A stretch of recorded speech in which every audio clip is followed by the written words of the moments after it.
Speaking of campus insanity, the state of Florida is fighting back.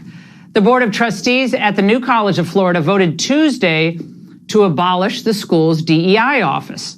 Joining me now is board member Chris Rufo. He's also a senior fellow at the Manhattan Institute, contributing editor for City Journal. Chris, you tweeted last night that mothers of college students, they're actually showing up at these board meetings and dressing up in Handmaid's Tale outfits? What the heck? What's going on?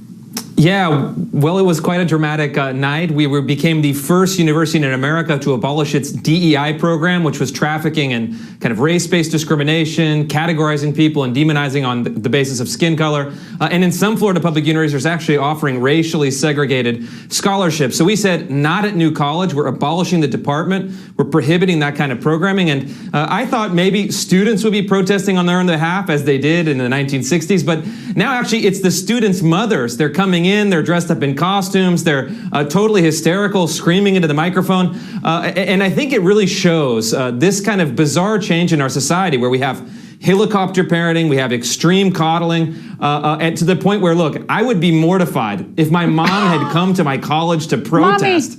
And for these folks, this is now the status quo. It's quite something to see.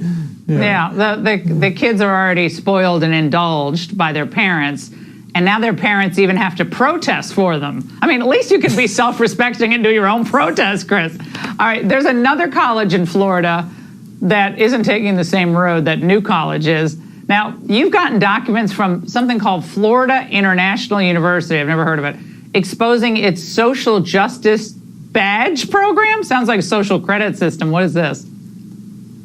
Yeah, well, Florida International University is actually 40,000 students. It's a huge public university. Wow. I found documents according to their sunshine laws that show that they're dividing students along racial lines. They're actually holding racially segregated training programs, telling white students they're oppressors, telling minority students that they're oppressed, and then actually encouraging and training students to become social justice warriors, teaching them how to participate in violent left-wing protests like BLM marches, even teaching them how to prevent tear gas from affecting them, how to use encrypted communications. It's all out in the open. They're explicitly turning the universities into factories for training left-wing activists. And luckily, Governor DeSantis is putting forth legislation with the legislature to stop this kind of programming dead in its tracks.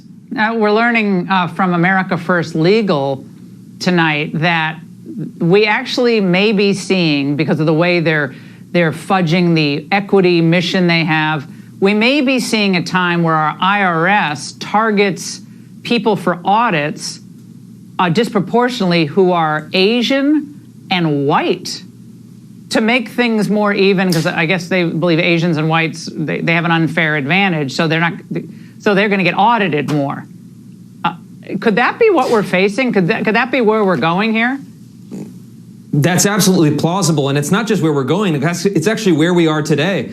Universities punish whites and Asians for admissions, for scholarships, for other opportunities. You have DEI committees that advance hiring through these diversity statement filters that, again, punish white men, Asian men in particular. This is what equity means. Equity means treating people differently on the basis of their group identity. So nobody should be surprised that the Biden administration is taking these policies of open discrimination and embedding them everywhere. Yeah, using DEI to target, not just reward, targeting people. Chris, thank you for your work.